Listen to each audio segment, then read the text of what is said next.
बिस्मिल्लाहिर्रहमानिर्रहीम। Last video में हम सब सेक्शन 3 तक देख चुके थे। अब हम section number 4 of section sub section 4 of section 15A देख रहे हैं। Where an unpaid liability is chargeable to tax as the result of application of subsection 3। Subsection 3 में क्या था कि अगर आपने एक टैक्स ईयर में एक्सपेंस एक्रूअल बेसिस पे क्लेम कर लिया है और नेक्स्ट 3 इयर्स में उसको पे नहीं किया है, तो ये अनपेड लाइबिलिटी 4th ईयर में चार्जेबल टू टैक्स हो जाएगी इनकम फ्रॉम प्रॉपर्टी के अंदर। The person subsequently pays the liability or part of liability, the person shall be allowed a deduction for the amount paid in the tax year in which payment is made। तो अगर चौथे साल के बाद वो unpaid liability को पे कर देते हैं, तो जिस साल में पे किए हैं उस साल में उसको एज एन एक्सपेंस क्लेम कर सकते हैं अपनी प्रॉपर्टी इनकम के अगेंस्ट में।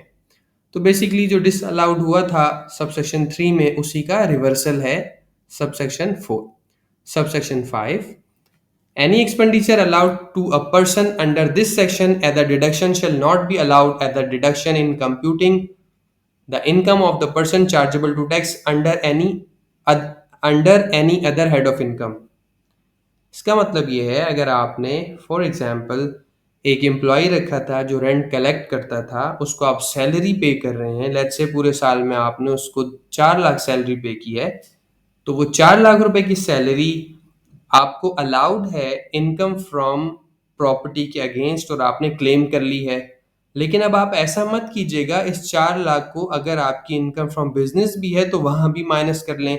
तो अपने एक ऐसे खर्चे को जिसकी अलाउेबिलिटी हो गई है इनकम फ्रॉम प्रॉपर्टी के अगेंस्ट, उसको आप किसी और हेड की इनकम के अगेंस्ट मत लेके चलिएगा। इन अदर वर्ड्स, एक खर्चे को 2 दफा क्लेम मत कीजिएगा, इसलिए कि आपकी इनकम एक से ज्यादा हेड्स ऑफ इनकम के अंदर आ रही है। मसलन सैलरी भी है, प्रॉपर्टी भी है, बिजनेस भी है, कैपिटल गेन भी है, तो एक खर्चा एक ही जगह आप क्लेम कर लीजिएगा।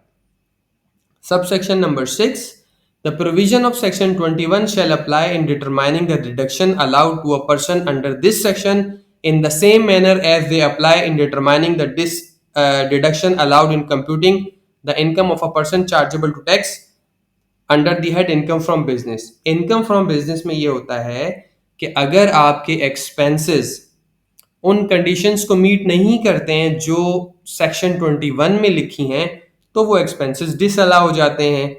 तो यहां ये बात कही जा रही है, जिस तरह इनकम फ्रॉम बिजनेस में सेक्शन 21 की रिक्वायरमेंट्स को मद्देनजर रखना जरूरी है, तो इनकम फ्रॉम प्रॉपर्टी के में भी जो आप एक्सपेंसेस कर रहे हैं उनके लिए भी सेक्शन 21 की कंडीशंस को मीट करना जरूरी है। फॉर एग्जांपल, सेक्शन नंबर 21 में लिखा है अगर आप बिजनेस बैंक अकाउंट से एक्सपेंस पे नहीं करेंगे तो वो डिसअलाउ हो जाएगा, तो यहां भी उस चीज को मद्देनजर रखें। फॉर एग्जाम्पल, अगर आप 30,000 रुपए की सैलरी कैश में पे करते हैं तो वो इनकम फ्रॉम बिजनेस में डिसअलाउ हो जाती है, क्योंकि आपको क्रॉस चेक से पेमेंट करना जरूरी है 25,000 से ज्यादा की सैलरी को। तो लिहाजा यहां पर भी अगर आपने 30,000 रुपए की कैश से सैलरी दे दी तो वो भी डिसअलाउ हो जाएगी इनकम फ्रॉम प्रॉपर्टी में भी। तो सेक्शन 21 की कंडीशंस को मद्देनजर रखना जरूरी है अगर आप चाहते हैं कि आपके एक्सपेंसेस जो आप क्लेम कर रहे हैं वो आपको उनकी अलाउेबिलिटी आपको मिल जाए, वो आपकी इनकम के अगेंस्ट में माइनस हो जाए। अदरवाइज वो डिसअलाउ हो जाएंगे अगर सेक्शन 21 की रिक्वायरमेंट मीट ना की गई तो। सेक्शन 15 और 15 ये पढ़ने के बाद हम सेक्शन 16 देख लेते हैं। सेक्शन 16 का ओवरव्यू ले लें। सेक्शन 16 में ये है कि एक नॉन एडजस्टेबल अमाउंट रिसीव हुआ है इन रिलेशन टू बिल्डिंग। इसका मतलब है टेनेंट लैंडलॉर्ड को कोई एक ऐसा अमाउंट देगा जिसको हम सिक्योरिटी डिपॉजिट कह रहे होते हैं मार्केट में और में, कि वो ऐसा डिपॉजिट है जो रेंट के अगेंस्ट में एडजस्ट भी नहीं होगा, और ये आमदनी तो नहीं है लैंडलॉर्ड की, लेकिन ये कैपिटल रिसीट है। और कैपिटल रिसीट के बारे में हम जानते हैं, अगर कानून उसको ट्रीटेड इनकम कह दे तो बस उस पर टैक्स देना होगा। तो वही कॉन्सेप्ट यहाँ पर है। Subsection 1 of section 16 where the owner of a building, देखें यहाँ सिर्फ बिल्डिंग है, लैंड की बात नहीं हो रही, सिर्फ बिल्डिंग के लिए ये सेक्शन है। Receives from a tenant an amount security deposit which is not adjustable against the rent payable by the tenant. The amount shall be treated as rent chargeable to tax under the head income from property in the tax year in which it was received and the following 9 tax years in equal proportion. In short इस पूरे subsection की summary ये है कि जो deposit मिला landlord को non adjustable क्या होगा उसका चार्जेबल टू टैक्स, ये लिखा हुआ है chargeable to tax in 10 years in equal proportion. Example में देखें, एग्जाम्पल ये बनाइए कि एक ऑनर ऑफ बिल्डिंग है, उन्हें 1,20,000 रुपए का डिपॉजिट मिल गया है 2022 में। अब इसकी चार्जेबिलिटी कैसे होगी, इसको डिवाइड इसको जो है ना यानी कि 10% से मल्टीप्लाई कर दें, यानी इसके 10 हिस्से बना दें। तो 10% से मल्टीप्लाई करेंगे तो 12,000, तो 12,000 रुपए टैक्स ईयर 22 में टैक्सेबल हैं under the head income from property, और इसी तरह ये 12,000 will remain taxable for next 9 years. तो 2023 से लेकर 2031 तक आपको 12,000 रुपए इनकम फ्रॉम प्रॉपर्टी के अंदर ऐड करके टैक्स कराने हैं।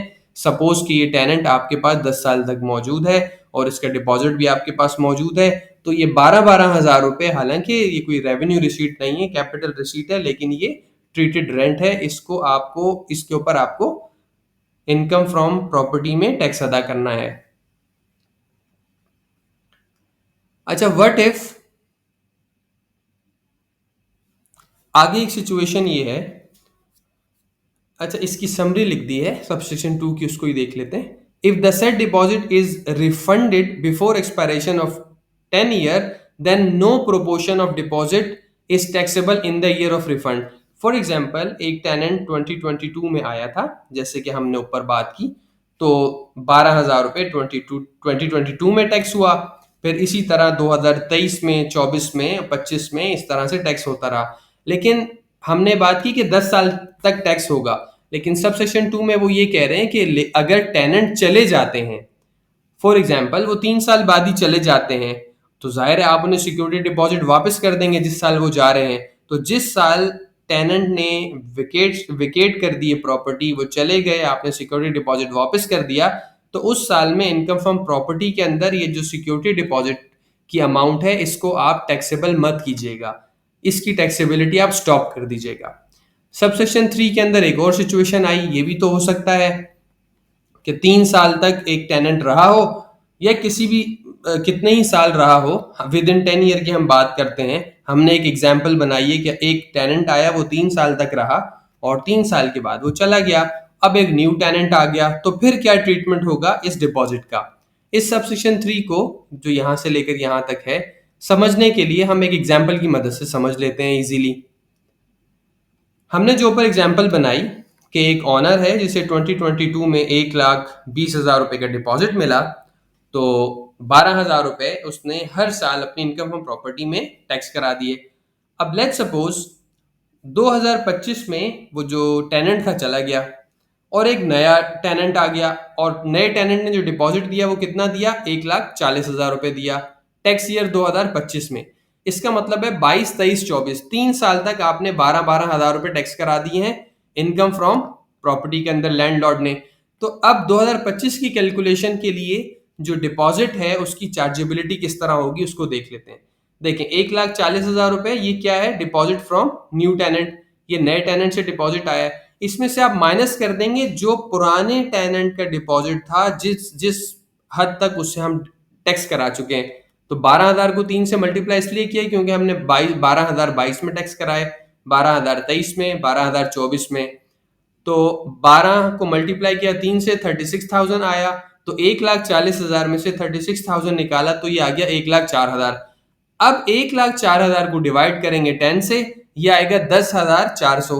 अब 10,400 रुपए की जो टैक्सेबिलिटी है वो 10 ईयर के लिए होगी। कब से कब तक, 2025 से लेकर 2034 तक, 10 ईयर्स के लिए, यानी कि 2025 में 10,400 ऐड होंगे इनकम फ्रॉम प्रॉपर्टी में लैंडलॉर्ड के लिए, और इसी तरह सो ऑन 10 सालों के लिए अब यही अमाउंट टैक्सेबल होता रहेगा। सो ये एक कॉन्सेप्ट था। अगर डिपॉजिट आपको मिल जाता है जो कि नॉन एडजस्टेबल है, वो भी आपके लिए रेंट होगा, और उसकी ट्रीटमेंट क्या होगी हमने देख ली। तो अब इस सब को पढ़ने के बाद हम थोड़ी सी समरी देख लेते हैं अब तक जो पढ़ा है उसकी। और समरीज के अंदर हमने इसको दो हिस्सों में डिवाइड कर दिया। सबसे पहले है income from property consist of following. अब हमें टैक्स की वर्किंग करनी है तो हमें सबसे पहले ये पता होना चाहिए कि income under the head income from property है क्या। ये तीन चीजें हैं। नंबर वन, रेंट है, किराया जो आप जमीन या बिल्डिंग से हासिल करते हैं, number one. Number two, forfeited deposit है, आप कोई प्रॉपर्टी बेच रहे थे, बायर ने टोकन मनी दी थी और बायर मुकर गया है, अब वो नहीं ले रहा है प्रॉपर्टी आपसे, तो आपने उसका बयाना जब्त कर लिया, तो ये भी रेंट के इनकम फ्रॉम प्रॉपर्टी में टैक्स हो जाएगा। सेकंड आइटम हो गया। थर्ड आइटम की हमने बात की थी कि अभी जो हमने रिसेंटली बात की कि 10% of non adjustable deposit receive from building. देखें ये तीसरा वाला सिर्फ बिल्डिंग के लिए है, बाकी दोनों लैंड एंड बिल्डिंग दोनों के लिए है। तो खुलासा ये हुआ कि हमारी रेंटल इनकम में क्या क्या आएगा। एक किराया आएगा, एक जो बयाना आपने जब्त कर लिया वो आ जाएगा, और एक जो डिपॉजिट है उसका 10% आएगा। तो this is your total income under the head income from property that will be chargeable to tax.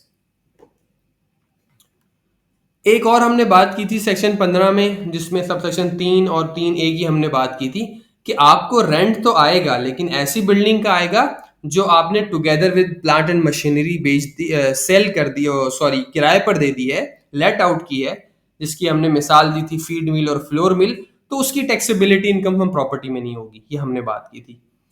फिर सेकंड ये कि अगर amenities, utilities and other services आप इंक्लूडेड इन रेंट रिसीव्ड और रिसीवेबल, अगर रेंट के अंदर कोई ऐसा प्रोपोर्शन है जो एसरटेन्ड है, पता है कि जी आप 20,000 रुपये रेंट देंगे महाना, जिसमें 18,000 रुपये तो रेंट है लेकिन 2,000 रुपये ये उन चीज़ों के जो कि हम एमिनिटीज, यूटिलिटीज, सर्विसेज आपको प्रोवाइड कर रहे हैं। हमने बात की थी यूटिलिटीज या क्लीनिंग सर्विसेज या सिक्योरिटी गार्ड सर्विसेज, तो वो भी इनकम फ्रॉम अदर सोर्स में टैक्स होगी, यहाँ टैक्स नहीं होगी। और इनकम फ्रॉम अदर सोर्स में एक और बात लिखी हुई है जो मैंने यहाँ लिख दी है कि फॉर एग्जाम्पल एक किराएदार है जिसने किराए पर एक जमीन या बिल्डिंग ली है और वो किराएदार उसको मजीद आगे किसी को किराए पर दे देता है, जिसको हम सब लेटिंग कहते हैं या सब लीज कहते हैं। तो ऐसी इनकम भी इनकम फ्रॉम प्रॉपर्टी में टैक्स नहीं होगी, इनकम फ्रॉम अदर सोर्स में टैक्स होगी। तो अब तक की ये समरी थी इन शॉर्ट। अब हम आगे चलते हैं। अभी तक हमने बात किया इनकम फ्रॉम प्रॉपर्टी में चार्जिंग सेक्शन के बारे में। अब हम बात करने जा रहे हैं कि अब ये हम बात कर रहे हैं with the perspective of tenant. Tenant जो कि रेंट पे कर रहा होता है। अब हमें ये देखना है कि कौन सा टेनेंट ऐसा है जिसे टैक्स काटना है, कौन सा टेनेंट ऐसा है जिसे टैक्स नहीं काटना है, या कौन सा टेनेंट ऐसा है कि कुछ कंडीशन मीट करेगा तो ही टैक्स काटेगा। एवरी प्रेस्क्राइब पर्सन का मतलब है टेनेंट, और ये प्रेस्क्राइब पर्सन वो हैं जो यहाँ पर दिए गए हैं, खास तौर से बताए गए लोग जो यहाँ लिस्ट प्रोवाइड की गई है टेनेंट्स की। Every prescribe person making a payment in full और part to any person on account of rent of immovable property, including rent of furniture, fixture, or other services, shall deduct tax from the gross amount of rent paid at the rate specified। इस पूरे का मतलब ये है कि चाहे आप rent पे कर रहे हैं, चाहे आप एमिनिटीज और यूटिलिटीज का रेंट पे कर रहे हैं, चाहे आपने सब लीज पे प्रॉपर्टी दे दी है और जो सब लीजी है वो जिस किराएदार को, यानी जो फर्स्ट लीजी है उसको पेमेंट कर रहा है, उसे टैक्स काटना है एक खास रेट पर जो नीचे बताया गया है, इस division 5 part 3 of first schedule में बताया गया है, उसके मुताबिक उसे टैक्स काटना है। बस इसका खुलासा ये है। एक्सप्लेनेशन, रेट अभी हम नीचे देख लेंगे, अंडरस्टैंड कर लेंगे। Explanation, gross amount of rent include the amount referred in sub section 1 और 2 ऑफ सेक्शन 16। ये हमने बड़ी तफसील से समझने की कोशिश की है। ये वही आ गया कि non adjustable security deposit. For example मैं किराएदार हूं और मैंने लैंडलॉर्ड को रेंट तो दे ही रहा हूं महीने का 1,20,000, उस पर तो मुझे टैक्स काटना है अगर मैं प्रेस्क्राइब पर्सन में हूं। लेकिन अगर मैं उसको कोई सिक्योरिटी डिपॉजिट दे रहा हूं तो मुझे सिक्योरिटी डिपॉजिट के ऊपर भी टैक्स काटना है, यहां पर ये लिखा हुआ है। क्योंकि gross amount of rent, tax किस पे होता है? ग्रॉस अमाउंट ऑफ रेंट पे। तो ग्रॉस अमाउंट ऑफ रेंट में ये देखें, एक मिनट, क्या कह रहा है? Shall deduct tax from the gross amount of rent. Gross amount of rent. और ग्रॉस अमाउंट ऑफ रेंट के अंदर क्या शामिल है? वो अमाउंट जो रेफर किया गया है सबसेक्शन 1 और 3 ऑफ 16 में। वहां पे कौन सा अमाउंट रेफर किया गया है? वहां पे उस नॉन एडजस्टेबल अमाउंट की बात की गई है जो कि टेनेंट से लैंडलॉर्ड को रिसीव होता है। तो इसका मतलब है अगर आप सिक्योरिटी डिपॉजिट भी किसी को दे रहे हैं लैंडलॉर्ड को, उस पर भी आप विथहोल्डिंग टैक्स काटेंगे। Explanation number 2. For the removal of doubt, it is clarified that subsection 1 shall apply when a payment is made on account of rent of immovable property irrespective of head of income. इसका मतलब ये है, explanation इसलिए डालना पड़ी, for example अगर आपने building together with plant and machinery दे दी तो टेनेंट ये सोचता है कि भाई ये तो इनकम फ्रॉम अदर सोर्सेज में टैक्स होती है और इनकम फ्रॉम अदर सोर्सेज में ये टैक्स हो रही है, तो उससे कोई अलग से तो प्रोविजन प्रोवाइडेड नहीं है, तो मैं टैक्स कहाँ काटूं?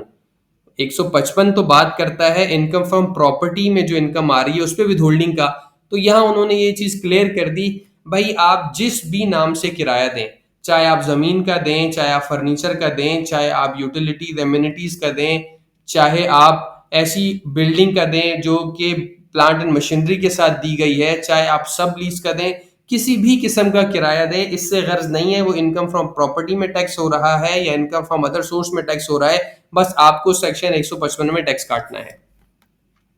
उसके बाद अब हम प्रेस्क्राइब लिस्ट देख लेते हैं, किन किन कौन कौन से लोग विथहोल्डिंग एजेंट है।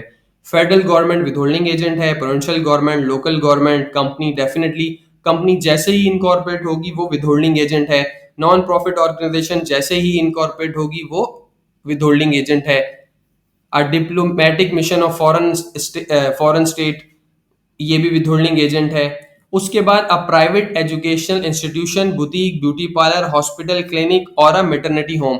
देखिए यहाँ जो है ना, ये या इंडिविजुअल हो सकते हैं या एओपी हो सकते हैं।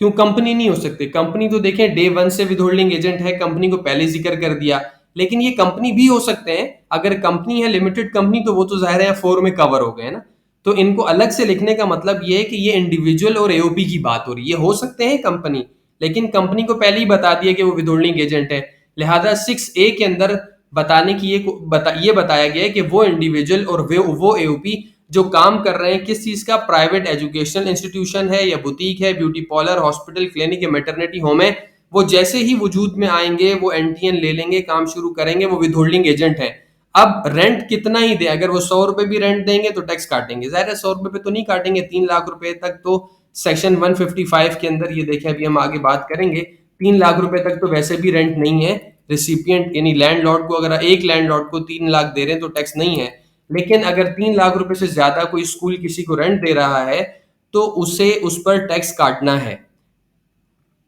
सेक्शन 6B इसको असल में मिक्स कर देते हैं सेक्शन 6A से। इसमें यह लिखा हुआ है individual and association of person paying rent of ₹1.5 million, यानी 15 लाख रुपए की बात हो रही है, 1.5 मिलियन की। इसमें यह कहा जा रहा है अगर इंडिविजुअल और एओपीज एक साल में 15 लाख रुपए रेंट दे रहे हैं इन एग्रीगेट, 15 लाख रुपए अगर उनका रेंटल एक्सपेंस आ रहा है तो वो विथहोल्डिंग एजेंट है, या इससे ज्यादा या 15 लाख। अगर 15 लाख नहीं दे रहे तो विथहोल्डिंग एजेंट नहीं है। लेकिन इस चीज का इतलाक क्लॉज नंबर 6A पर नहीं है। इसको यूं नहीं देखना कि अगर एक प्राइवेट स्कूल है, एक बीकन हाउस है, अगर वो 15 लाख से कम टैक्स दे रहा है और रेंट पे कर रहा है तो पूरे साल में तो उसको टैक्स नहीं काटना, नहीं। बीकन हाउस क्योंकि एक एजुकेशनल इंस्टीट्यूशन है, तो प्राइवेट एजुकेशन इंस्टीट्यूशन है, उसे तो 3 लाख के बाद 3 लाख 1 रुपए पे टैक्स काटना शुरू कर देना है। अब इसमें कौन लोग आ गए 6B में? भाई 6B में वो लोग आ गए जो 6A में नहीं है।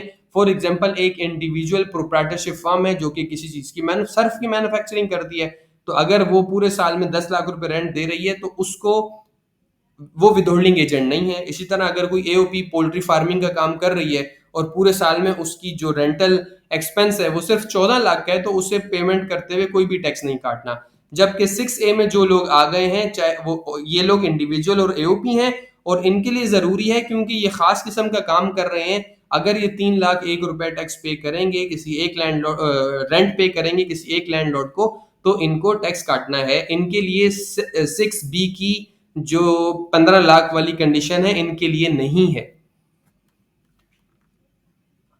अब हम आगे देख लेते हैं टैक्स रेट्स को। ये टैक्स रेट्स डिवीजन 5 जो अभी हमने ऊपर रेफर किया था, ये वाला, division 5 part 3 of first schedule, division 5 part 3 of first schedule में ये रेट लिखे हुए हैं। The rate of tax to be deducted under section 155 in the case of individual and association of person shall be. देखिए ये individual और association जो लिखा है ये टेनेंट की बात नहीं हो रही, ये बात हो रही है लैंडलॉर्ड की। ये कंफ्यूजन होती है, मैंने लिख दिया है। यानी अगर लैंडलॉर्ड इंडिविजुअल या एओपी हो तो इस स्लैब के मुताबिक आप उनका टैक्स काटें। अगर आप 3 लाख रुपए उनको दे रहे हैं तो आप कोई टैक्स ना काटें। अगर आप 3 लाख रुपए से ज्यादा और 6 लाख रुपए से कम दे रहे हैं तो आप क्या करें, 5% of gross amount exceeding 3 lakh. Let say आप 6 लाख रुपए का रेंट दे रहे हैं किसी को और आप विथहोल्डिंग एजेंट हैं, तो आप कितना टैक्स काटेंगे, 6 लाख में से माइनस करते हैं 3 लाख रुपए, कितना बचा, 3 लाख रुपए। 3 लाख रुपए पे 5% लगा दें तो बनेगा 15,000 रुपए। तो आपको 15,000 रुपए उसके ब्याह पे जमा कराना है। तो इसी तरह से ये प्रोग्रेसिव स्लैब है, इसको इंडिविजुअल और एसोसिएशन ऑफ पर्सन लैंडलॉर्ड हैं तो उनके लिए जमा कराना है। लेकिन व्हाट इफ अगर लैंडलॉर्ड कंपनी हो, ठीक है, फॉर एग्जांपल एक लिमिटेड कंपनी है, उसकी प्रॉपर्टी है, वो किराए पे देती है, एचबीएल विथहोल्डिंग एजेंट है, तो एचबीएल क्या करेगा, क्योंकि लैंडलॉर्ड कंपनी है तो 15% काटेगा, स्टेट अवे 15%। अगर 100 रुपए का रेंट है तो 15 रुपए विथहोल्डिंग करेगा कंपनी के केस में, अगर कंपनी लैंडलॉर्ड है। फिर ये कि मजीद बात ये कि हमने 10th शेड्यूल देख चुके हैं, पढ़ चुके हैं, तो refer to the 10th schedule if the landlord is non filer, it means his name or her name or company's name not appearing in ATL, then the amount withheld under section 155 will be double, it means increase by 100%।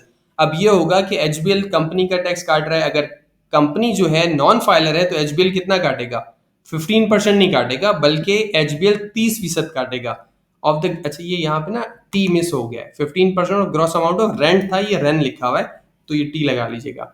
तो ये भी हमने बात कर ली। अगर landlord non filer है, चाहे individual हो, एओपी हो और कंपनी हो, आप पहले फाइलर वाला टैक्स निकाल लें, उसको मल्टीप्लाई कर दें 2 से, तो ये आपको रेंट, ये आपको उसकी विथहोल्डिंग करनी होगी। अब आगे एक प्रैक्टिकल मैंने एक छोटी सी इलस्ट्रेशन बनाई है।